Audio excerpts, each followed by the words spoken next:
Naam na yung mga maring budel diri oh. At City High is also Biao community. Biao is the most community because we would like meeting rin guys sa SBS guys sa mga rated student para sa moving up karong next year March. Ayun, napunta si guys oh. Hello guys. Hello guys, nila oh, magwapa kayo namang kanong commander oh. Hi. Dali na. Sulod na guys, sulod na. Ay ano lang meeting guys. Mga pa no. Madam, ada guys ko madam? Uang din. Oh, nagkakagripin. Ano mo, sir? Ay, maura.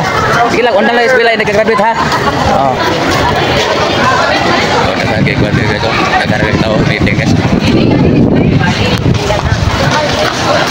Nampong sila guys ko.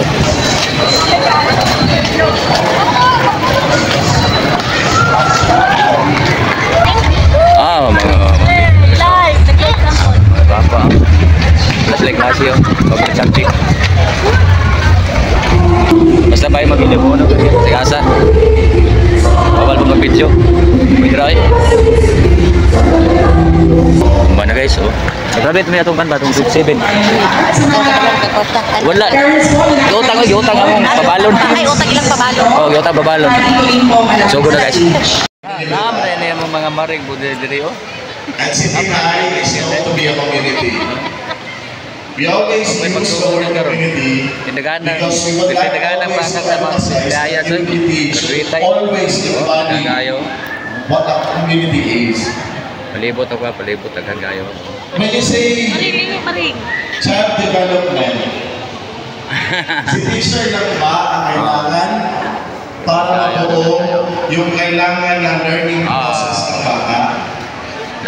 Si teacher lang. Mga maring. Then, it should be a collaboration of kini ka itong hinahimong kanon, I know kag ingon ni sir, nga dili ang school ang pinahanglan sa tuwa kundi kita na kinahanglan sa school to support the school because this school kita ang backbones, kita ang pundasyon nga mosuporta sa atong anak. So in behalf sa